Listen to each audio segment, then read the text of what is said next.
తాతయ్య మహారాజ్ కష్టంతో చదివేవాడు. అవునా, మహారాజ్ తమ్ముడు కూడా ఇక్కడ కూర్చొని చదివేవాడు. తర్వాత తాతయ్య ఎదురుతో చదువుతుంది. మాణిక్య పరందేశ్ మహారాజ్ కష్టం చదువుతుంది. మా అంకులు ఉండే ఆయన కూడా కూర్చోదు. అది చదివిన తర్వాత స్టార్ట్ అయింది రాంబాబు వచ్చింది. అంతా సిస్టమ్ అంతా మారిపోయింది. ఏంటిది కదా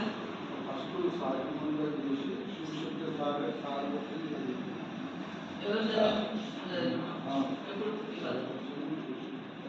ఇవాళ చదివినావా? కానీ సత్యం చదవాలి అయ్యా, దాదాపు అయింది. కానీ పరందేశ్ మహారాజు రెండు చదవాలి. రోటి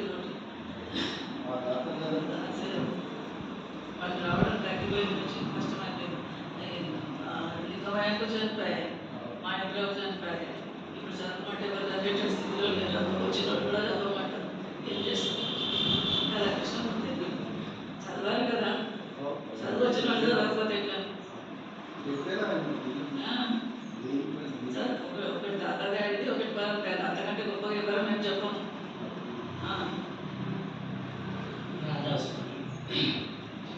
मानुष जन्म सुधारो साधो, मानुष जन्म सुधारो, मानुष जन्म सुधारो साधो, मानुष जन्म सुधारो।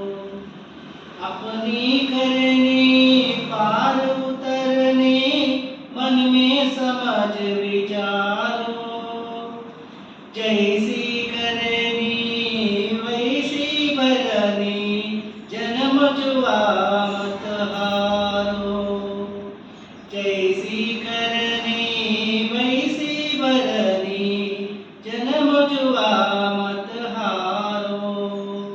साधो मानुष जन्म सुधारो, धन संपत और हाट हवेली एको काम न आवे, धन संपत और हाट हवेली एको काम न आवे। ये बंधन है यम की फांसी, अंतकाल पछतावे।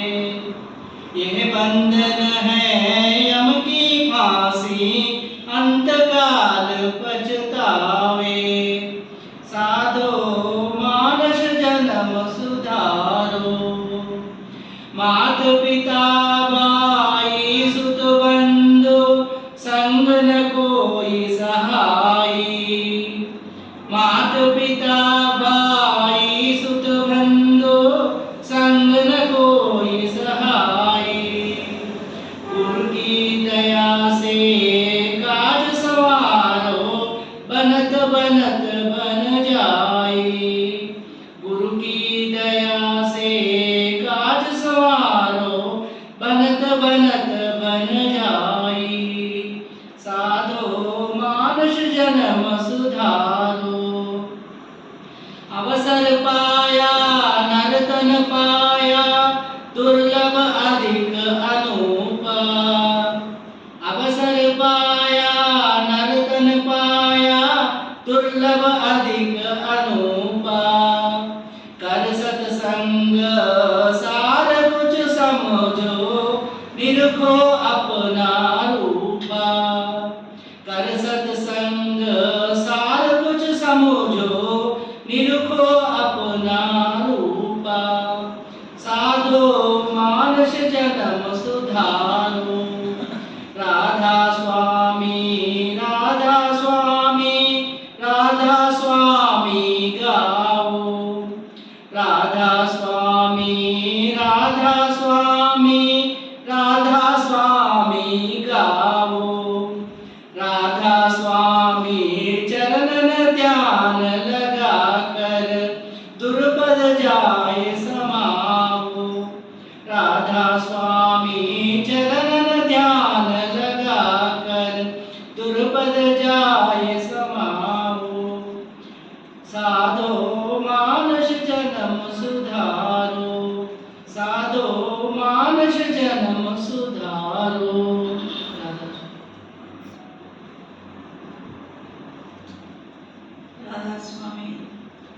राधा स्वामी दयाल की दया, राधा स्वामी सहाय। 1455 साल गए, 1455 साल गए, ज्येष्ठ सुधी बरसायत को चंद्रवार एक ठार में। 1455 साल गए, चंद्रवार एक ठार में। చంద్రవారం అంటే సూర్యవారం, సోమవారం. చంద్రుడిని సోముడు అంటారు కదా. 1455 సార్లు 1455 సంవత్సరాలు గడిచిపోయినాయి. 55 అంటే ఇది విక్రమ శకం. క్రీస్తు శకం తీసుకుంటే 1398. 1455 साल गए, चंद्रवार एक ठार में। ज्येष्ठ सुधी बरसायत को पूर्णमासी तिथि प्रकट भये। ज्येष्ठ माసం, జ్యేష్ఠ పూర్ణిమ అంటే రేపు. జ్యేష్ఠ మాసము పూర్ణిమ తిథి నాడు జ్యేష్ఠ సుధీ బరసాయతకు పూర్ణమాసి తిథి ప్రకట భయే. ఆ పూర్ణమాసి అంటే పౌర్ణమి రోజు అవతరించిందట. ఎవరు అవతరించారు? అప్పుడు ఏమైంది? ఆ స్థితిలో దాని గర్జే దామిని తప్పే बूंदे बरसे झर लाग गए, लहर तालाब में कमल खिले, तहाँ कबीर भान प्रकट गए. ఆ లహర్ తార చెరువు లోపల ఇటువంటి వానచిత్తులు పడుతుంది. చేసిన పూర్ణిమ ఆ రోజు కబీర్ అనే భాను సూర్యుడు అవతరించినట్టు. ఎక్కడ? లహర్ తార చెరువు. ఇప్పుడు కాశీకి పోయినప్పుడు వారణాసిలో ఇప్పుడు ఆ లహర్ తార చెరువు లేదు. అక్కడ బిల్డింగులు కట్టారు, షాప్ చేస్తున్నారు. ఒకప్పుడు లహర్ తార చెరువు ఉంటుండే. చెరువు లోపల కమలం పుష్పం, తామర కమలం వస్తున్నది, తేలుకుంటూ వస్తున్నది. దాని మీద సద్గురు కబీర్ గగన మండల సేవ అవుతుంది. ఆ గగన మండలం నుంచి అంటే పై స్థానం నుంచి, ఊర్ధ్వ స్థానం నుంచి, ఆ పరమాత్మ స్థానం నుంచి ఎవరి దగ్గర వచ్చి గగన మండల సేవ అవుతుంది. సో వీరులకే గురువులకే గురువు అయినటువంటి ఆ పరమాత్మ సద్గురు రూపంలో దిగి వచ్చిందట. గురు, ఆది గురు, ఆది సంత కబీర్ సాహెబ్. రేపు ఆయన అవతరణ జరిగింది జ్యేష్ఠ పూర్ణిమ నాడు. కబీరు జన్మనే అసలు సంత మహాత్మ ఈ రాధాస్వామి మతం కంటే ముందు కబీర్ సాహెబ్ అవతరణ కొన్ని వందల సంవత్సరాల క్రితం 1818 మహారాజు స్వామీజీ మహారాజు అవతరణ. అంతకంటే ముందు వీర్ కబీర్ సాహెబ్. కబీర్ సాహెబ్ అవతరించి ఏం చేసింది? ఆయన భక్తి తత్వాన్ని, ఎందుకంటే వీళ్ళు సంత సద్గురువులు అవతరించేదే అందుకోసం. ఎప్పుడైతే అంత దుర్మార్గం, దౌర్జన్యం వ్యాపించిందో అప్పుడు సంత సద్గురువు వస్తాడు. ఎందుకోసం వస్తాడు? ఈ భక్తి రసాన్ని అందరికి పంచిపెట్టేటప్పుడు, భక్తి మార్గాన్ని చూపించి జనన మరణ చక్రం నుంచి సాధారణ సామాన్య జీవులను బయటికి పంపించేటప్పుడు, అవతల తీరానికి చేర్చేటప్పుడు, ఈ జన్మ మరణమే ఉద్దిగ్గా ఆ సద్గురువుల లీనమయ్యే స్థితి కల్పించేటందుకు, మనలను జాగృతం చేసేటందుకు సద్గురువు అవతరణ. అటువంటి అవతరణ. ఎందుకంటే ఆ కాలంలో ఏముండేది? ముస్లిం రాజులు హిందువులను బాగా పీడించేవారు, అత్యాచార వాళ్ళు, దుర్మార్గులు. వాళ్ళని ఎంతసేపు వాళ్ళు ఆ మతాన్ని వ్యాపింపజేసుకోవాలి, హిందువులను ముస్లింలోకి మార్చుకోవాలి. అదే స్థితి ఉండేది ఆ కాలంలో. ఉండేటి రెండే తెగలు. ఇప్పట్లాగా మిడిల్ క్లాస్ ఫ్యామిలీ, మళ్ళా మధ్యతరగతి మందహాసాలు ఏముండేవి కాదు. అన్నట్టు రెండే. అయితే శ్రీమంతులు, అగర్భ శ్రీమంతులు, లేకుంటే తిండికి లేని పేదవాళ్ళు, పొలం దొరుకునేవాళ్ళు. ఇంకా తక్కువ స్థాయి. ఆ పూట దొరికితే కానీ, ఆ పూట పనిపోతే కానీ ఆ రోజు తిండి దొరకనంత స్థితిలో ఉండేవాళ్ళు పేదవాళ్ళు. అటువంటి స్థితి లోపల కబీర్ అవతరణ జరిగింది. ఎందుకు? ఆ హిందూ ముస్లిం లోపల ఉండే భేదభావాలన్నీ సామరస్యంగా మార్చి అందరూ ఒకటి పాంచతత్వంగా పూర్తిగా గైబే హాజర్ నాయి అంటాడు. హిందూ గమూతమైన ముసల్మాన్ भी నాయి, పాంచతత్వంగా పూర్తిగా గైబే హాజర్ నాయి. ఈ 5 తత్వాలతో కూడిన ఈ శరీరము, దీనికి హిందూ అని చెప్పలేము, ముసల్మాన్ అని చెప్పలేము అని జ్ఞాన బోధ చేసేటందుకు కబీర్ అవతరణ జరిగింది. తను పెరిగింది నీరు నేమ అనే వాళ్ళ ఇంట్లో, నేత పనిచేసే వాళ్ళ ఇంట్లో పెరుగుతాడు. పుట్టిందేమో లహర్దార చెరువులో నుంచి. వాళ్ళు వస్తుంటారు, నీరు నేమ భార్యాభర్తలు వస్తుంటారు, బాగా దాహం అవుతుంటారు, వాళ్ళకి దొరుకుతాడు. వాళ్ళని ఎత్తుకొని ఇంట్లో పెంచుకుంటారు. వాళ్ళు పని చేస్తాడు. పని చేసి ఎంత అంటే ఆయన పెద్దగా చదువుకోకపోయినా కూడా గొప్ప సాహిత్యం, ఉత్తమమైనటువంటి సాహిత్యం, అందరికీ అర్థం కాదు. వేదాలు ఇవన్నీ సామాన్య మనుషులకి, వారికి సామాన్యులకు అర్థం కావు. అటువంటి వాటిని సరళతరం చేసి ప్రజలను భక్తి మార్గం వైపు, మానవత్వం వైపు నడిపించడానికి ప్రయత్నం చేశాడు కబీర్. ఆయన సమాజాన్ని బాగు చేద్దామని తన లక్ష్యం కాదు, సమాజ సంస్కరణ చేయాలనేది లక్ష్యం కాదు. ఎందుకంటే అజ్ఞానంలో ఉన్న ఈ జీవులను జ్ఞానం వైపు నడిపించాలి అనే లక్ష్యంతో వచ్చినా కూడా తన ఎదురుగా అన్యాయం కనబడుతుంటే సహించేవాడు కాదు. పక్కన సంతానవాడు, ఎవరికి భయపడేవాడు కాదు. రాజులకు కూడా భయపడలేదు, ఎవరికి భయపడలేదు. తను ఏం చెప్పదలుచుకున్నాడో చెప్తాడు అంతే. ఆయన నామకరణ చేసినప్పుడు కూడా ఈ నీరునేమో ఏం చేస్తారు, ఆయన తీసుకెళ్ళి ఒక ఆయన దగ్గరికి, ముస్లిం పెద్ద ఆయన దగ్గరికి తీసుకుపోతారు. తీసుకెళ్ళి, ఎందుకంటే పండితులు, పుల్లాలు వీళ్ళందరూ ఆ రోజుల్లో వాళ్ళందరూ డబ్బు సంపాదించే కేంద్రంగా చేసుకున్నారు. ఎవరు సామాన్యులు వచ్చినా కూడా ఏదో చిన్న పని చేసి పెట్టి వాళ్ళకి పీడించుకుని తినేవాళ్ళు. అటువంటి సమయంలో వీళ్ళు ఏం చేస్తారు, ఒక ఆయన దగ్గరికి వెళ్ళి ఈ అబ్బాయికి పేరు పెట్టాలి, బాబు మాకు నిన్న దొరికి పేరు పెట్టమంటే అతను ఏం చేస్తాడంటే ఖురాన్ ఓపెన్ చేస్తాడు. ఎవరి దగ్గరికి పోతే వాడు హిందువుల దగ్గరికి పోయింటే ఆయన భగవద్గీతనో ఇంకేదో ఓపెన్ చేస్తున్నారు రామాయణం. వీళ్ళు వెళ్ళింది ఒక ముస్లిం దగ్గరికి వెళ్ళి అడిగితే ఆయన ఖురాన్ ఓపెన్ చేసి మొట్టమొదటి ఆయన చూపు కబీర్ అనే పేరు మీద పడదట. కబీర్ అంటే ఇది భగవంతుడు. కబీర్ అనే పేరు ఆ సర్వాధార సర్వేశ్వరుడు, ఇంకా వేరే వాళ్ళది కాదు, ఇంకొకరి కాదు. దానిలా ఉన్నది, దీనిలా ఉన్నది అని చెప్పటం. కబీర్ అనే పేరు కూడా కబీర్లా పోయింటారా అన్నాడు కబీర్. ఆ కబీర్ సాహెబ్ కూడా, కబీర్ అంటే కబీర్ సాహెబ్ అంటే మాలికేకుల్, భగవంతుడు, సర్వాధార సర్వేశ్వరుడు. ఆయన పేరు ఈయనకు సార్థక నామధేయమే. చివరి వరకు కూడా దాన్ని నిలుపుకున్నాడు. గడ్డ తెలిస్తే అంత అజ్ఞానము, అజ్ఞానాన్ని తరిమేది, జ్ఞానాన్ని వెలిగించేది ఒక పని ఉన్నది. సమాజంలో ఈ హెచ్చు తగ్గులు ఉన్నాయి, హిందూ ముస్లిం కొట్లాటలు అవుతున్నాయి. వీటిని పబ్లిక్లో వల్ల వీళ్ళందరినీ సమాన స్థితికి తీసుకొచ్చి అందరూ ఒకటే అన్న భావాన్ని పెంచే అవకాశం అవసరం కూడా ఉన్నది. అందుకని తన పని తాను చేసుకోవడానికి తీసుకున్నాడు, ప్లాట్ఫామ్ కావాలి. అందుకని బోధ మొదలు పెట్టినాడు. చిన్నప్పుడు 5-6 వయసులో ఉన్నప్పుడే వాకిట్లో వాళ్ళమ్మ వాకిలు శుభ్రం చేసి పెడితే అరుగు మీద కూర్చొని స్నానం చేసి నామం పెట్టుకొని జపమాల తీసుకొని రామనామ జపం చేసేవాడు. అయితే ఇప్పుడు ముస్లిం వాళ్ళ ఇంటే పెరుగుతున్నాడు. అయితే వాళ్ళు వచ్చి, హిందువులు వస్తారు, హిందువు పూజారులు వాళ్ళందరూ వచ్చి, నువ్వు ముస్లింలో మీ ఇంట పెరుగుతున్నావు, నువ్వు రామనామం ఎందుకు జపం చేస్తున్నావు అని వాళ్ళు పడిపోయేవారు.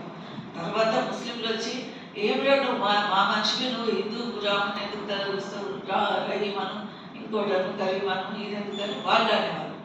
చివరికి ఒక రోజు వాళ్ళు వచ్చి, బ్రాహ్మణులు వచ్చి ఏమంటారంటే, నీ గురువు ఎవరో చెప్పుకో అని అంటున్నారు. గురువు ఎవరు అంటే గురువు లేని విద్య పుట్టినిచ్చే గురువు అనేవారు ఉండాలి. ఎటువంటి వారికైనా కూడా పరమార్థానికి చాలా అవసరం. ఎవరో చెప్పింది రోడ్డు మీద పెట్టుకోవాలి, ఎవరో చెప్పింది వింటే అది ఎంతోమంది ఏడాది ఎంతోమంది గురువులు బయలుదేరి కాషాయం బట్టలు కట్టుకుంటారు, ఇంకేవో కట్టుకుంటారు, ఏవో చెప్తారు. అవన్నీ కాదు. అవతలి ఆ గురువు ఎటువంటి గురువు అనేవాడు, ఎటువంటి గురువు తనను తాను తెలుసుకున్నవాడా, పుట్టిగా వాచక జ్ఞానాన్ని తెలుసుకోవాలి. పుస్తకాలు చదువుకొని చెప్పడం, రామాయణ పుస్తకాలు తీసి చదవడం ఇది కాదు. అంతర్ముఖంగా ఏమైనా డెవలప్ అయ్యా లేదా అనేది చూసుకోవాలి. అటువంటి అసలైన గురువు పానీ పీచే జాన్కర్, గురువు పీచే జాన్కర్. ఆ గురువు ఎటువంటి వాడు తెలుసుకొని ఆయన దగ్గర శిష్యరికం చేయాలి. నీళ్ళను వడబట్టి తాగాలి అనేది ఒక సామెత ఉన్నది. అందుకని ఆయన ఏం చేస్తాడంటే, నీ గురువు ఎవరో చెప్పమంటారు. హిందువులో చదువుతారు, నీ గురువు ఎవరు, గురువు ఎవరు అంటే గురువు ఎవరు లేరు. ఇక్కడ ఈ పిల్లవాడి గురువుగా శిష్యులుగా స్వీకరించే సమాజం కాదు. సమాజానికి భయపడేవాళ్ళు ఆనాటి గురువులు ఎవరన్నా ఉన్నా, అక్కడక్కడ ఒకరిద్దరు ఉన్నవాడు.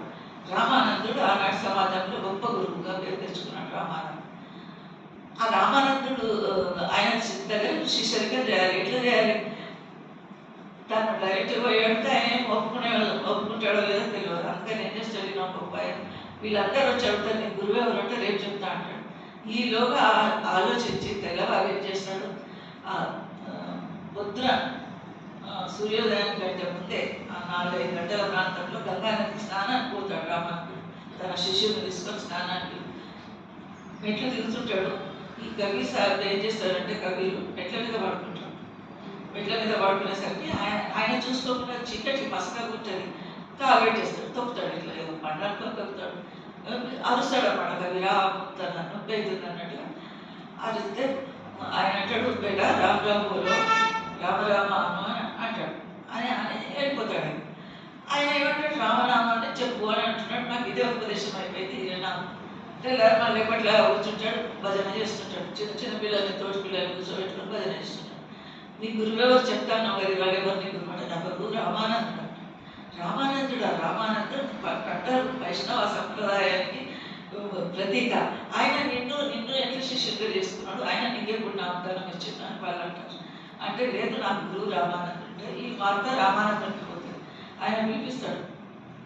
పిలిపించి నేను నీకెప్పుడు ఇచ్చిన అంటే గురువు గారు మొన్న సాయంత్రం మొన్న పొద్దున అక్కడ గంగానది తీరాన నువ్వు రామనామం అన్నావు కదా, నాకు అదే నామాన్ని నేను స్వీకరించిన, నా గురువువే నువ్వు ఆ రోజు నుంచి. ఆయన సంతోషపడతాడు. రామానందం తీసుకొని ఆశీర్వాదం ఇచ్చి పంపిస్తాడు. అంతకంటే తర్వాత కూడా ఒకసారి చాలా కాలం తర్వాత కూడా రామానందుడు పూజ చేసేటప్పుడు గర్జన వేసుకుంటాడు. బయట వాళ్ళని నిబంధించడానికి కవిసా బయట ముందర వైపు కూర్చుంటాడు. లోపలికి రానియరు కదా, అక్కడ కూర్చుంటాడు కదా. కూర్చున్న తర్వాత మొదలు కిరీటం పెట్టిన తర్వాత ఆ ముత్యాల హారం దండలు పూల దండన ఏవడం మొదలు హారం వేసిన తర్వాత కిరీటం పెట్టాలి దేవుడు. ఆయన చేసి మర్చిపోతాడు. మర్చిపోయి ముందు అది పెట్టేస్తాడు. ముత్యాల పెద్ద దండ తీసుకుంటాడు. కట్టాలంటే ఇది తీయవలసి వస్తుంది. ఇది తీయడం అంటే కిరీటం తీయడం అంటే స్వామిని అవమానించినట్టు, అది పద్ధతి కాదు. ఏం చేయాలని ఆయన చాలా సందిగ్ధంలో పడతాడు రామానందుడు. బయట ఉన్న కబీర్ చెప్తాడు, హుజూర్ ఇది ఉంటుంది కదా హారానికి కుక్కే ఉంటుంది, కుక్కు అది తీసి ఇట్లా కట్టేసాయి. అటు నుంచి చెడు తీసుకుని అది విగ్రహం అది ముట్టకు తీసినట్టు ఉండదు, కిరీటం కట్టేసినట్టు ఉంటుంది. చాలా దండకున్న కుక్కే తీసి కట్టు అని చెప్తాడు. అక్కడ నుంచి అదే బయట ఉన్నాడు, వాడు చూడే కదా, తనకి ఎట్లా తెలిసింది? అప్పుడైనా గురువుకు శిష్యుల మీద అపారమైనటువంటి వాత్సల్యం ఏర్పడుతుంది. గురువు గారికి వాత్సల్యం ఏర్పడాలి మన మీద. వాత్సల్యం విపరీతమైనటువంటి ఒక తల్లి పిల్లలకు ఉన్న వాత్సల్యానికంటే అది అతీతమైనది. దీనికి స్వార్థం ఉండదు. మనకు చూస్తుంటాం ప్రపంచంలో శరీరంతో సంబంధం ఉన్న బంధువులు ఎవరైనా ఉంటే కూడా అంత సంతోషం ఉంటుంది. సత్సంగీయులు మన గురువు గారి దగ్గరికి వచ్చే వాళ్ళని చూస్తే మనకు ఆనందమైంది. ఎందుకంటే ఇది ఆత్మ సంబంధం. అట్లా సద్గురువుకి అర్థమైపోతుంది. ఆయన తర్వాత కాలంలో కూడా కబీర్ సాహెబ్ ధ్యానంలో ధ్యాసలో ఆ సంస్మరణలో ఏకాగ్రత అంతఃసాధన స్థాయి లోపల రామానందుని కంటే ఎంతో పై స్థాయిలో ఉన్నాడు చివరికి.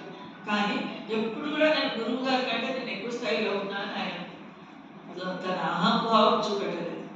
అంత వినమ్రంగా గురువు గారి దగ్గర మనకి వాళ్ళు ఉన్నాడు. తర్వాత ఒక రోజు దానికి గురువు నా గురువు ఇది అని చెప్తాడు. వాళ్ళు ఎవరు అడిగిన వాళ్ళకు అది సమస్య పోతుంది. తర్వాత ఇంక ఇదే రామనామం ప్రచారం చేస్తుంటాడు. రోజు గడవడానికి ఇంట్లో అది నేత పని జరుగుతూ ఉంటుంది. తను కూడా పని చేస్తాడు. తను కూడా కూర్చొని తిన్నాడు, ఆ పని చేస్తాడు. నేత పని ఆ పని చేసి దాని ద్వారా సంపాదిస్తాడు, డబ్బులు సంపాదిస్తాడు. సంపాదించి ఇల్లు ఒక రూపాయి నిన్న నూలు కొనుకొచ్చుకుంటాడు. నూలు కొనుకొచ్చుకొని దాంతో ఒక బట్టన్ వేసి దుకాణానికి వెళ్ళి దాన్ని అమ్మేసి ఆ వచ్చిన రూపాయితో పావులని నూలు తెచ్చుకుంటాడు. ఇంకో చాలంతో రేపటి కోసం పిండి బియ్యము అది తెచ్చుకుంటాడు. ఇంకెంత వెళ్తుంది? ₹1 ఆ ఆటాలతో సాధువులకు భోజన ఏర్పాటు చేస్తాడు, భండారా ఏర్పాటు చేస్తాడు. సాధువులు సత్పురుషులు వాళ్ళ కోసం. అంటే సగానికి సగం ఖర్చు పెట్టి సగానికి సగము సాధువులకు భండారా పెట్టడానికి ఏర్పాటు చేస్తాడు. అటువంటి స్థితిలో వల్ల ఇంకా రాజులు ఎవరికి భయపడే మనిషి కాదు. ఈయన ఇవన్నీ చేస్తున్నాడు. హిందువులను ముస్లింలకు బాగా కోపం ఉంటారు ఈయన మీద. పోయి రాజుగారికి ఫిర్యాదు చేస్తారు. ఆ కాలంలో సికిందర్లో ఉండేవాడు, చాలా కఠినాత్ముడు, అత్యాచారపరుడు, హిందువులందరినీ అందులో వేసుకుంటాడు. ఆయనకి వెళ్ళి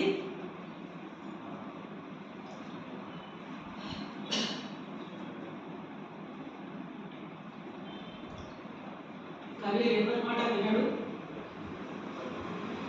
ఇట్లా చేస్తున్నాడు. మన మతాన్ని పై స్థాయికి తీసుకుపోవాల్సింది పోయి అంత సంకరం చేసేస్తున్నాడు.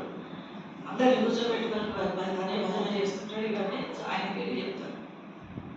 మాట్లాడితే నేను సంఘానికి మమ్మల్ని సహకరిస్తలేడు అని వీళ్ళంతా చెప్తారు. వాళ్ళ అమ్మ ఇంతెందుకు లుక్మా కూడా పోతుంది, ఆయన కబీర్ సాహెబ్ తల్లి కూడా పోతుంది. వీళ్ళందరూ హిందువులందరూ, ముస్లింలందరూ, పండాలు, ముల్లాలు వీళ్ళందరూ పోతారు.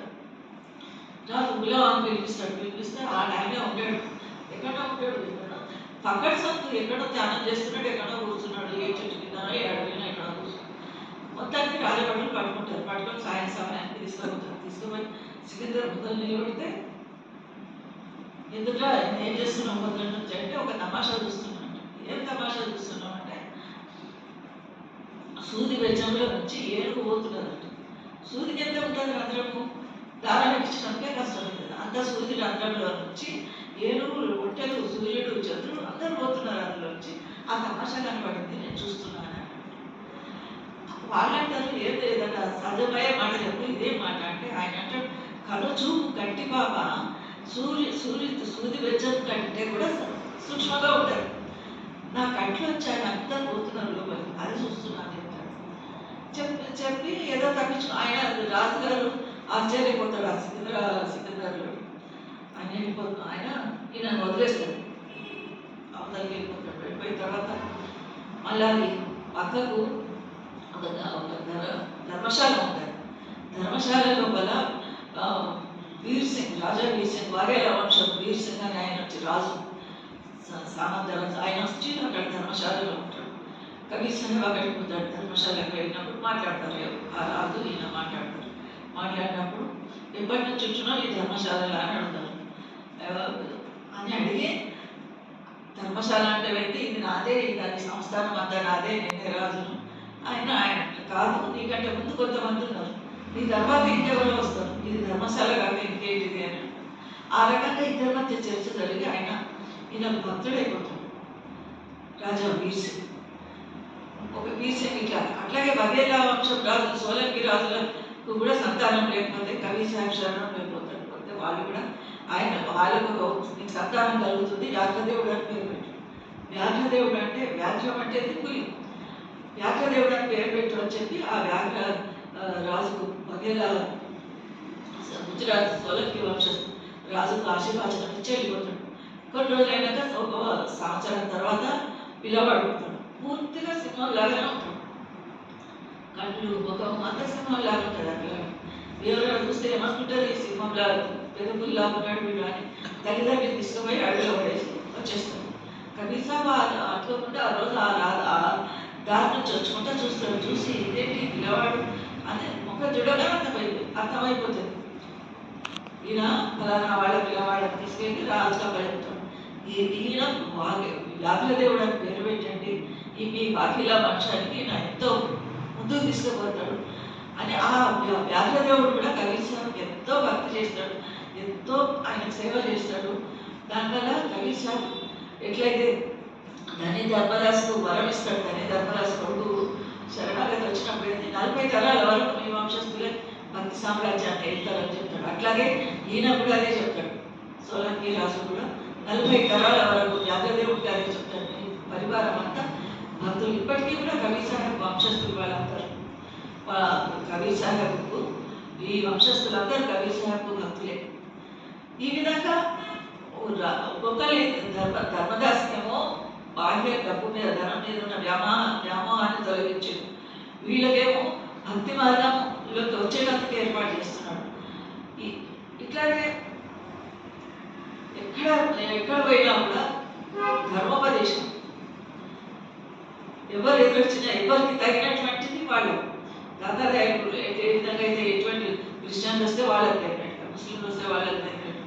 అట్లాగే కబీర్ సాహెబ్ కూడా ధర్మదాస్ ఒక రకం ఉపదేశం ఇచ్చిండు. జీవాతత్వ అని తన అన్నదమ్ములు ఉంటారు, వాళ్ళ గురువుకే పరీక్ష పెడతారు. పరీక్ష పెడితే ఆ గురువు వాళ్ళకి ఏం ఉపదేశం ఇస్తాడు, వాళ్ళ సందేహాలన్నీ తీర్చి, వాళ్ళకి సత్సంగం ఇచ్చి, వాళ్ళ సమస్యలు తీర్చి, వాళ్లకు గురువుకి ఎప్పుడు పరీక్ష పెట్టకండి, ఎప్పుడైతే నువ్వు పరీక్ష పెడతావో నీకు పరీక్ష ఎదురవుతుంది అని చెప్తాడు. ఇంకొక ఆయన వస్తాడు, అరబ్ దేశాల నుంచి జహాంగస్థాన్ ఒక ఆయన వస్తాడు. ఆయనకి ఇక్కడ నుంచి భారత్ నుంచి ఒక సుగంధం అనేది వస్తుంటుంది, ఏదో సుగంధం వస్తున్నది భారత్ వైపు నుంచి హిందుస్థాన్ ఖుష్బు ఆరే అంటాడు. అది ఏంటో తనకు తెలియదు, కానీ అది ఏంటంటే భక్తి సుగంధము. అర్హులైన శిష్యులకు సరైన గురువుతో ఎవరితో ఉంటుందో ఆ గురువు అన్న ఈయన దగ్గరికి వస్తాడు, ఈ శిష్యుడన్నా గురువు దగ్గరికి పోతాడు. వారి సంగమం జరగవలసిందే. ఆ సాధన వీళ్ళ కర్మ ఫలించిన రోజు వచ్చినప్పుడు ఆయన జహాంగస్త్ ఏం చేస్తాడు, అక్కడ నుంచి అరబ్ దేశం నుంచి భారతదేశానికి వస్తాడు, ఇండియాకి వస్తాడు. వెతుక్కుంటూ వస్తాడు. ఇక్కడికి వచ్చిన తర్వాత కబీర్ సాహెబ్ ఇల్లు ఎక్కడ అని అడిగితే అప్పటికే కబీర్ చౌరా, ఇప్పుడున్న కబీర్ చౌరాలో ఇప్పుడు అంతా ఆక్రమించుకున్నారు చుట్టుపక్కల.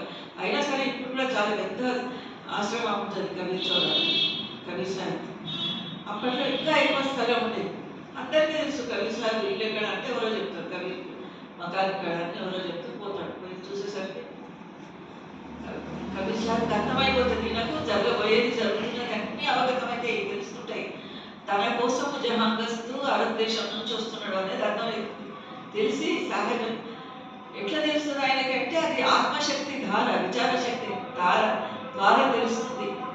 అట్లా కమాలి తన కొడుకు పుట్టిన విషయం కూడా అక్కడ, ఆ పిల్లవాడిని పెంచుకున్న విషయం కూడా విచార ధార ద్వారానే తెలుసుకుంటాడు. అయితే జహాంగస్త్ వస్తాడు. వచ్చేసరికి జహాంగస్త్ వచ్చే ముందు ఏం చేస్తాడు కబీర్ సాహెబ్, తన కిటికీలో కూర్చొని చూస్తుంటాడు. కిటికీలో కూర్చొని బయటికి చూస్తుంటాడు జహాంగస్త్ రావడం. చూసి బయట ఒక పత్తి బిల్లం కట్టేస్తాడు. పత్తి బిల్లం కట్టేసి లోపల వచ్చి కూర్చుంటాడు. ఎంతలో ఉన్నట్టు కిటికీలో కూర్చొని చూస్తుంటాడు. జహాంగస్త్ వస్తాడు. ముస్లింలు పత్తిని చూస్తే వాళ్ళకి అసహ్యం వేస్తుంది, అది అపశకనంగా అనుకుంటారు. లోపలికి వస్తాడు ఆయన. లోపలికి వచ్చి వస్తాం అనుకుని అక్కడ దాకా అక్కడ గేట్ దాకా వచ్చి చూసేసరికి లోపల పత్తి బిల్లం కట్టేస్తున్నది. ఆయనకు అసహ్యం అనిపించి ఎంతకు వెళ్ళిపోతాడు చేసి. ఇదేంటి కబీర్ సాహెబ్ అంటే ఎంతో ఉన్నతమైనటువంటి సంతు, బాగా పరమార్థాన్ని ఆ మూలాంతరం శోధించిన ఆయన, అంత తెలుసుకున్న ఆయన శరణాగతిలో పొందుదాము, ఆయన దగ్గర కొంచెం నేర్చుకుందాము, ఆయన సత్సంగం విందాము, సాధారణ తెలుసుకుందామని నేను వస్తే ఆయన ఏంటి పంటను తీసుకొచ్చి బయట కట్టేసి చీచి అనుకుంటే ఆయన వెళ్ళిపోతుంటాడు. ఎంతకు పడతాడు. కొంచెం దూరం పోయి ఆయన 4 అడుగులు వేసిన తర్వాత కబీర్ పిలుస్తాడు, జాగస్ కహా జా రహే హో, ఎక్కడి నుంచి ఎందుకోసం వచ్చినావు, నువ్వు ఎందుకు వెళ్ళిపోతున్నావు అంటే, హుజూర్ పత్తి తీసుకొచ్చి ఇట్లా బయట కట్టేసిన అనేది అసహ్యంగా చూస్తేనే నాకు మాతకు వచ్చినంత పని అవుతుంది, అది ఇది అంటాడు. 2-3 మాటలు అంటాడు ఆయన. అన్న తర్వాత నా లోపలికి అయితే రా మాట్లాడదామని లోపలికి పిలుచుకొని, నీకు ఏదైతే వస్తువు మీద అసహ్యం ఉన్నది, ఇష్టం లేదు, కోపం ఉన్నది, దాన్ని ఏం చేస్తావు? నీ ఇంట్లో తీసుకు పెట్టుకుంటావా, బయట పడేస్తావా? పత్తి అంటే నీకు ఇష్టం లేదు, పత్తిని ఇంట్లో పెట్టుకుంటావా, బయట పడేస్తావా? బయట పడేస్తావా, చెత్త పెట్టుకుంటావు. అట్లాగే నీ లోపల ఉన్న వికారాలు, ఈ అర్షడ్ వర్గాలు ఏమున్నాయి, కామ, క్రోధ, లోభ, మోహ, మదమాచార్యాలు ఉన్నాయి, ఇంకా ఇతరమైనటువంటి అవలక్షణాలు చాలా ఉన్నాయి. నీ కర్మానుసారంగా నువ్వు చేసుకొచ్చిన లోప కృత జన్మ నుంచి మోసుకొచ్చిన కర్మలే, ఇవన్నీ సాల్వ్ కావాలంటే, దూరం కావాలంటే ఏం చేస్తావు? ఈ దుర్గుణాలన్నీ బయటకు పంపించేయాలి. నీ లోపల ఉంచుకోవు కదా. అదేవిధంగా అదే విధంగా అయితే బయటకు పంపించినామో నీ లోపల నా అవగుణాలను బయటకు పంపించాలి. ప్రథమ పాఠం చెప్తాడు, మొదటి పాఠం చెప్తాడు. తర్వాత అట్లా నెల రోజులు తన దగ్గర ఉంచుతాడు. ప్రతిరోజు పొద్దుటి పూట 1-2 గంటలు ఆయనకు సత్సంగం ఇస్తాడు, సాధన చేయిస్తాడు. తన ఇంట్లో ఒక రూమ్ ఇచ్చి ప్రతిరోజు పొద్దున ధ్యానం చేపిస్తాడు. ఎంత అంటే ఆయన ఉన్నత స్థాయికి జహాంగస్త్ కబీర్ సాహెబ్ దగ్గరికి పోయేటంత స్థాయికి ఇస్తాడు. సాధన నేర్పించిన తర్వాత జహాంగస్త్ చాలా సంతోషపడతాడు. నా జీవితం ధన్యమైపోయింది, నా జన్మ సార్థకం అయిపోయింది ఇక్కడికి వచ్చి అని సంతోషపడి ఆయన వెనక్కి వెళ్ళిపోతాడు. జహాంగస్త్ అట్లా నేర్పిస్తాడు. తర్వాత కమాలికి ఈ షేక్ తగ్గి అనే ఈ సికిందర్లోడి దగ్గర ఉంటే షేక్ తగ్గి అనే కాశీ కూడా ఉదయాన్ని షికాయి చెప్పడానికి పోతాడు. కానీ ఇవన్నీ రవి సాహెబ్ చమత్కారాలను మహిమలను చూసి ఆయన వాక్శుద్ధిని చూసి, ఎందుకంటే ఎవరికైనా వాక్శుద్ధి ఉండాలి. నిజం మాట్లాడి జీవితంలో నిజాయితీగా గడిపే వాళ్ళకు వాక్శుద్ధి ఏర్పడుతుంది. ఒక 10 ఏళ్ళు 20 ఏళ్ళు ఒక్క అబద్ధం కూడా మాట్లాడకుండా ఉండి చూడండి, తర్వాత మనం ఏదంటే అది అయిపోతుంది. అది మనసు మీద ఆధారపడి ఉంటుంది. అబద్ధం మాట్లాడకుండా పొద్దు నుంచి సాయంత్రం వరకు పడుకునేటప్పుడు లిస్టు రాసుకుంటే ఎన్నిసార్లు అబద్ధం మాట్లాడినా అయిన దానికి కాదు, దాన్ని బట్టి అర్థమైపోతుంది. మనం మాట్లాడడం సత్యం కాదు. ఆయన కబీర్ సాహెబ్ ఏం చేస్తాడు, ఒక రోజు షేక్ తగ్గి కబీర్ సాహెబ్ గంగా నది తీరాన కూర్చుంటాడు. గంగా నది తీరాన కూర్చొని ఏదో మాట్లాడుతుంటారు. దూరం నుంచి ఒక శవం పట్టుకొస్తుంటాడు, చిన్న పిల్లవాడి శవం పట్టుకొస్తుంటే ఏది వస్తున్నది, ఎక్కడి నుంచి వస్తున్నదో ఇది అంటారు షేక్. ఎక్కడి నుంచి వస్తున్నదో తెలియదు, ఎక్కడికి పోతుందో తెలియదు అని కబీర్ సాహెబ్ అంటే, మన దగ్గరికి పిలుచుకోరాదా అని ఈయన అంటాడు. ఏదో సరదాగా అంటాడు. అనేసరికి కబీర్ సాహెబ్ తీక్షణంగా దాని దిక్కు చూస్తాడు, ఆ శవం వైపు చూస్తాడు. విచారధార, ఆత్మక విచారధార సాధకులకు ఏం జరుగుతుంది, ఎక్కడో ఏదో జరుగుతున్నా కూడా వీళ్ళకి అర్థమైపోతుంది. ఈ చూపుల ప్రభావం చేత అవతలి ప్రాణికి కూడా చలనం కలిగి ఆకర్షింపబడతారు. ఆ శవానికి అది కబీర్ సాహెబ్ చూపు ఆకర్షణకు అది దగ్గరికి వస్తుంది. వచ్చి దగ్గరికి వచ్చిన తర్వాత వీళ్ళు కిందికి నీళ్ళకి దిగి ఆ పిల్లవాడిని తీసుకుంటారు. ప్రాణం వస్తుంది. కబీర్ సాహెబ్ కొంచెం 2 చూపులు చూసేసరికి, 2 నిమిషాలు చూసేసరికి ఆ ప్రాణం వస్తుంది. ఆ పిల్లవాడిని చూసేసరికి ఆ షేక్ తగ్గి అంటాడు, కబీర్ సాహెబ్ ఆ కమాల్ కర్దియే అంటాడు. కమాల్ కర్ది అంటే అచ్చా కమాల్, చమత్కారం చేసినాం అంటే ఇస్తాను కమాల్ కర్దియే అంటాడు. అంటే కబీర్ సాహెబ్ అని వెళ్తాడు ఆ పిల్లవాడు. కబీర్ సాహెబ్ కొడుకుగా చలామణి అవుతాడు. ఎంత చలామణి, ఎంత అంటే తండ్రి దగ్గర కబీర్ సాహెబ్ దగ్గర పెరిగి సత్సంగాలు నేర్చుకొని విని ఆయన సంత సాంగత్యం ఉండేసరికి ఏ స్థాయికి పోతాడంటే ఆయన కూడా ఒక సంతలాగా అయిపోతాడు. కొన్ని సంవత్సరాల తర్వాత ఏం వ్యామోహం ఉండదు, దేని మీద ఆయనకు మోహం ఉండదు, అంత త్యాగభావాలని. కమాలి ఒక గ్వాలియర్ ఎవరు సత్సంగకు పిలిస్తే పోతాడు కమాల్. ఆయన కూడా శబ్దులు రాసి చాలా కబీర్ లాగానే అనేకమైన, మన గురునానక్ సాహెబ్ గురు గ్రంథ్ సాహెబ్లో అక్కడ అమృత్సర్ కానీ ఇతర గురుద్వారాల్లో కానీ అది కింద వేరే గురువు గారు ఏముంటుంది, అక్కడ పుస్తకమే ఉంటుంది కింద గురు గ్రంథ్ సాహెబ్. దానికే పూజ చేస్తారు ఆ పట్టుబట్టలు కప్పి. ఆ గురు గ్రంథ్ సాహెబ్లో కూడా 120 వరకు కబీర్ సాహెబ్ దోహాలే ఉన్నాయి. అంటే ప్రజలు అంత ఆదరించారు, అందరికీ మనోరంజకమైంది, నచ్చేలాగా విషయాలను వివరిస్తూ సాక్ష్యాలతో సహా చూపించేసరికి అంత ప్రజల మనసుల్లో పెట్టినాయి. ప్రజల మనసులో ఉన్నాడు కబీర్. ఇన్ని సంవత్సరాలైనా కూడా 600 సంవత్సరాలు అయినా ఈనాటికి మనం తలుచుకుంటున్నాం అంటే ఎందుకు తలుచుకుంటున్నాము, ఆయన లోపల ఉన్న నిజాయితీ, నిరాడంబరత, నిష్కాపట్యం, కపటం లేదు. అందరికీ జ్ఞానబోధ చేసి అజ్ఞానాంధకారాన్ని దూరం చేయాలన్న లక్ష్యంతో నుంచి వచ్చిన పని నెరవేర్చుకొని పోయినవాడు. ఆ కమాలి కూడా అటువంటి వాడే, దగ్గర పెరిగిన కొడుకు కూడా అటువంటి వాడే.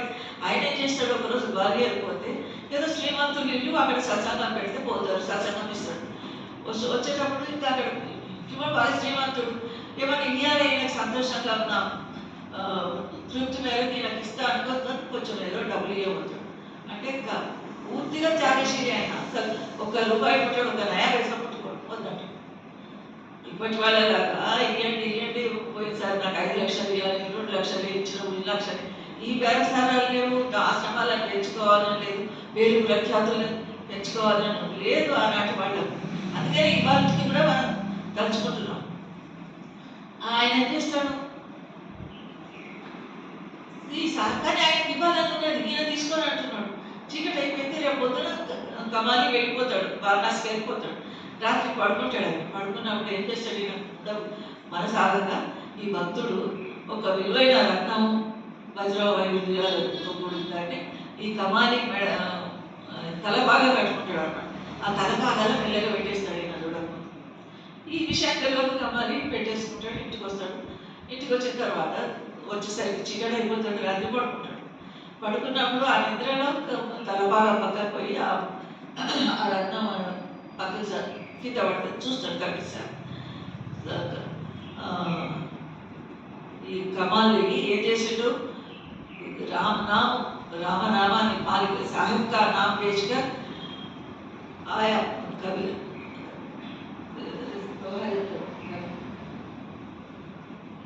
మొదటి కబీర్ భగవంతుని నామం అమ్ముకొని ఒక మాల్ లాయక్ బూఢా వంశ కబీర్గా జన్మే పూత్ కమాల్ అంటాడు. ఇది బూఢా వంశ కబీర్గా నా వంశంలో నా ప్రేమకంలో వెళ్ళిన పుత్రుడు ఇట్లా ఆయన అడుగుతాడు, ఏం సంగతి ఇది, నువ్వు ఈ మోహానికి ఈ పైసలకు లోభానికి మోహానికి లోబడ్డావా, ఇవి ఎందుకు తీసుకొచ్చినావా అని కోపడతా ఆయన, లేదు నాన్న నాకు తెలియదు ఇట్లా వాళ్ళు ఎట్లా పెట్టినో ఏమో అని కోరుతుంది. ఆ విధంగా అందరికీ తన దైనందిన జీవితంలో జరిగే ఉదాహరణల ద్వారా ఎందుకు జగన్నాథపురి ఒక ఉదాహరణ ఉన్నది. జగన్నాథుడు ఒక రోజు ఏం చేస్తాడంటే వీర్ సింగ్ ఉన్నాడు కదా, ఆయన భక్తి చేస్తాడు. అక్కడి నుంచి కబీర్ వస్తున్నాడంటే తన సింహాసనం లేచి నిలబడతాడు, నమస్కారం పెడతాడు. రాజు నిలబడేవాడు సభికులు కూర్చుంటాడు, సభికులు అందరూ లేచి నిలబడి ఆయన రాజుగారికి నమస్కారం, కబీర్ సాహిబ్కి నమస్కారం చేస్తాడు. అంతటి సంతు కదా ఆయన ఉచిత సింహాసనాన్ని చూపిస్తాడు ఒకరోజు. కానీ ఆయన భక్తి కచ్చ, ఎవరో మెచ్చుకోవాలి, ఎవరో నన్ను గొప్ప అనుకోవాలి అనేది భక్తి కాదు, సహజంగా లోపల నుంచి ఉద్భవించి రావాలి. ఆయన ఏం చేస్తాడు, కబీర్ సాహెబ్ వస్తుంటే వచ్చేటప్పుడు ఒక రోజు ఏం చేస్తాడు ఈయన కబీర్ సాహెబ్, ఒక చేతిలో రైదాసు ఈయన శిష్యుడు, ఒక చేతిలో రైదాసు, ఒక చెయ్యి ఒక వేష భుజాల మీద వేస్తాడు, ఒక చెయ్యి ఏమో రైదాసు మీద వేస్తాడు, ఒకటేమో తాగుబోతు సీసా, ఒకటి మద్యం తాగే సీసా ఒకటి చేతిలో పట్టుకుంటాడు. తూలుకుంటూ రోడ్డు మీద నుంచి నడుచుకుంటూ వస్తాడు. సభలోకి వచ్చేసరికి ఈ అందరూ అసహ్యంగా చూస్తారు. ఇక వీర రాజు కూడా అంతే, వీర్ సింగ్ కూడా కోపంగా చూస్తాడు. ఏంటి ఇది సాహెబ్ ఏంటిది అని లేచి నిలబడేవాడు, నమస్కారం పెట్టేవాడు, అసహించుకుంటాడు. కానీ కొంచెం దూరం 4 అడుగులు అయ్యాక ఏం చేస్తాడు సాహెబ్, ఆ చేతిలో ఉన్న మద్యం సీసాను తన కాళ్ళ మీద వేసుకుంటాడు.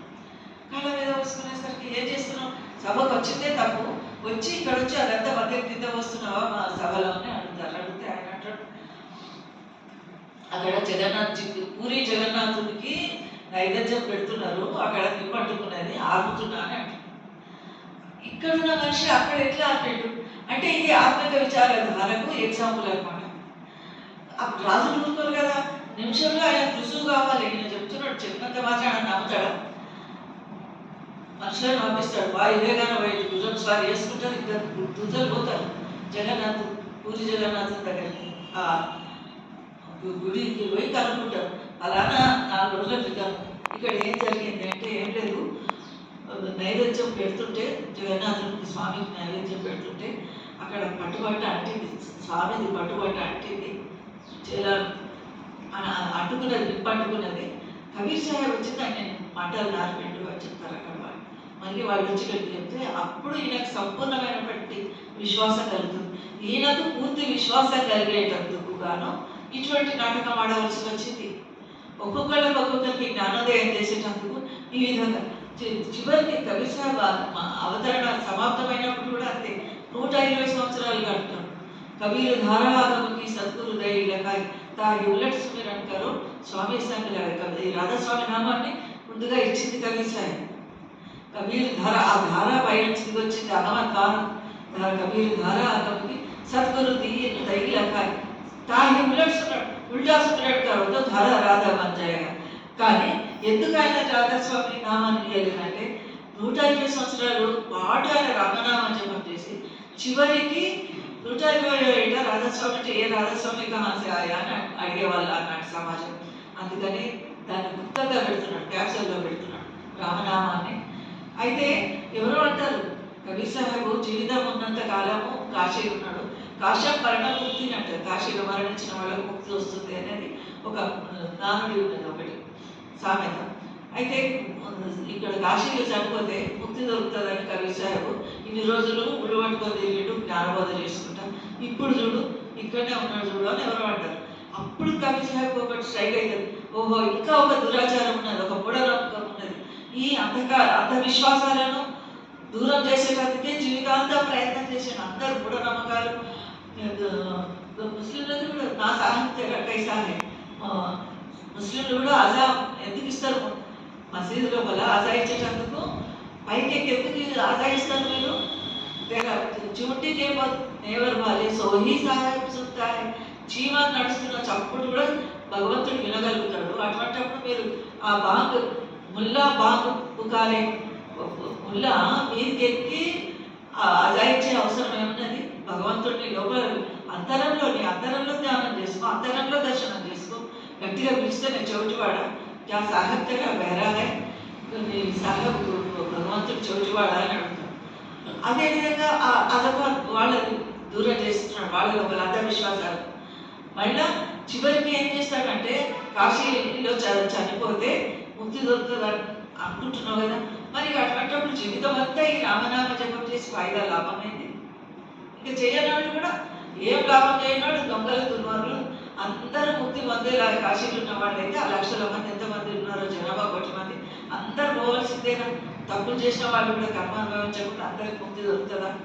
ఈ అంధవిశ్వాసాన్ని దూరం చేస్తా అనుకొని ఏం చేస్తాడు? మగహార్లు వెళ్ళిపోతాడు. మగహార్లు అంటే అక్కడ మగహార్లు ఎవరైతే ప్రాణం ఇస్తారో వాళ్లకు గాడిద జన్మ వస్తుంది అటు వచ్చే గాడిద. అందుకని సరే నేను మగహారు పోయి నా ప్రాణం ఇస్తా ఎట్లా వస్తుందో చూస్తాను. వాళ్ళు జీవితాంతం చేసిన సాధన ఎక్కడ పోతుంది? జీవితము అంత అనావిధామం దాకా చేరిన తన సాధన వ్యర్థమేనా? అందుకని ఏం చేస్తాడు? మగహారు పోయేటప్పుడు ఇటు సికందర్లోని భక్తుడైపోయాడు, ఈయనకు వీరు సింగ్ భక్తుడైపోయాడు. హిందువులు ముస్లింలు, ఈయన కూడా ముస్లింలు పోతారు, ఆయన కూడా హిందువులు పోతారు. అందరు గట్టలు కట్టుకొని సాగిపోతున్నట్టు మనం కూడా పోతాం. దాంట్లో అమీ నది అనేది ఉంటుంది, అది ఎప్పటికీ ఎండిపోయి ఉంటుంది. కానీ సాహెబ్ వస్తున్నాడని ఆ నది ఉప్పొంగిపోతుంది. అప్పటికప్పుడు నీళ్ళు వాడుతుంటాయి. ఆ నది మీద నుంచి అవతల తీరానికి పోతాడు మగహారు పోయి అక్కడ ఒక స్నానం చూసుకొని ప్రాణత్యాగం చేస్తాడు. ఏం చేస్తాడు? అది ఒక దుప్పటి కప్పుకుంటాడు. ఒక చంద్ర కింద వర్పించుకొని ఒక దుప్పటి కప్పుకొని అయిపోతుంది. శరీరాన్ని పంచతత్వాలతో కూడిన ఆత్మ పైకి వెళ్ళిపోతుంది, శరీరం వదిలేసి వెళ్ళిపోయిన తర్వాత అప్పుడు కూడా ఏంటి? ఈ హిందువులందరూ వరకు ముస్లింలందరూ వరకు గొడవ చేస్తారు. సాహెబ్ మా మనిషి, మా ఇంట్లో మా ముస్లిం వాళ్ళ ఇంట్లో వెళ్ళిండు కనుక మేము తీసుకెళ్ళి ఖననం చేస్తాం, పోయి తీసి పాతి పెడతామని ముస్లింలు అంటారు. హిందువులేమో మేము దహనం చేస్తాం. అదైతే మా దేవుడు మా రామనామాన్ని కీర్తన చేసిన, మా సమాజాన్ని బాగు చేసిన వాళ్ళు. ఆ సాహెబ్ ఏం లాభం వచ్చింది? ఇంత రోజుల నుంచి బోధించిన బోధంతా ఏమైంది? అందరూ ఒకటే, హిందూ కమూతం ఆయన ముసల్మాను వాంఛితత్వంగా ఈ 5 తత్వాలతో కూడిన శరీరం ఇది, దీంట్లో హిందూ లేదు ముస్లిం లేదు అందరు సమానమే అని నేను ఇన్నాళ్ళ నుంచి చేసిన బోధ ఏమైంది? 1 కాదు 2 కాదు 120 రమాయణీలు ఉన్నాయి, సాఖీలు ఉన్నాయి. ఈ దోహాలన్నీ ఇప్పుడు మనం చెప్పుకుంటే వారం రోజుల పాటు చెప్పుకున్నా కూడా సరిపోతుంటాయి మనం. అందుకని ఆయన ఏం చేస్తారంటే సాహెబ్ ఆ టైంకి మంగళ చార్ అనేది ఒక చివరి శబ్దం ఉంటుంది, అది చెప్పేసి ఆ కప్పుకున్న దుప్పటి లోపల నుంచి ఎందుకు మీరు కొట్లాడుకుంటున్నారు? నేను ఎన్ని రోజులు చేసిన జ్ఞానబోధ ఏమైంది? మళ్ళీ మొదటికి వచ్చింది మీ వ్యవహారం, మేము మీరు అంటున్నాం అని. మీరు నా దుప్పటి తీసి చూడండి, ఏమొస్తే అది చేసామో మంచుకోండి అని చెప్తాడు. అది ఆ చాదర్ తీసి చూస్తే ఏమవుతుంది? పువ్వులు ఉంటాయి, నిండా పువ్వులు, గులాబీ పువ్వులు, ఇతర పువ్వులు, పుష్పాలు అన్నీ ఉంటాయి. చేసాక పంచుకొని వీడు తీసుకెళ్ళి కామనం చేసుకుంటారు, వాళ్ళు తీసుకెళ్ళి దానం చేసుకుంటారు. మీరు అదే ఇప్పుడు కబీర్ చౌరాలో కబీర్ మఠంలో కూడా అవే ఉంటాయి. అక్కడ సాహెబ్కి చిన్న బాల కబీర్ ఒకటి ఉంటుంది, కబీర్ సాహెబ్ 2 మందిరాలు ఉన్నాయి లోపల. ఆ సాహెబ్ తిరిగిన ప్రదేశం చాలా ప్రశాంతంగా ఉంటుంది. అక్కడ సర్వాజితుడి విగ్రహం పెట్టిండ్రు. సర్వాజితుడి కూడా ఉదంతం ఉన్నది. సర్వాజితుడికి కూడా ఆయన జ్ఞానబోధ చేసి అజ్ఞానాన్ని దూరం చేసిన సర్వాజితుడు సురత్ గోపాల్ పేరు మీద ఆయన భక్తుడైపోతుంది. ఇటువంటి చాలా ఉదాహరణలున్నాయి, చాలా దోహాలున్నాయి. ఒక్కొక్క దోహా గురించి, ఒక్కొక్క సాఖీ గురించి మనం చెప్పుకుంటూ పోతే చాలా సమయం పడుతుంది. అందరికీ రాధా స్వామి. ఎందుకంటే కబీర్ సాహెబ్ అవతరణ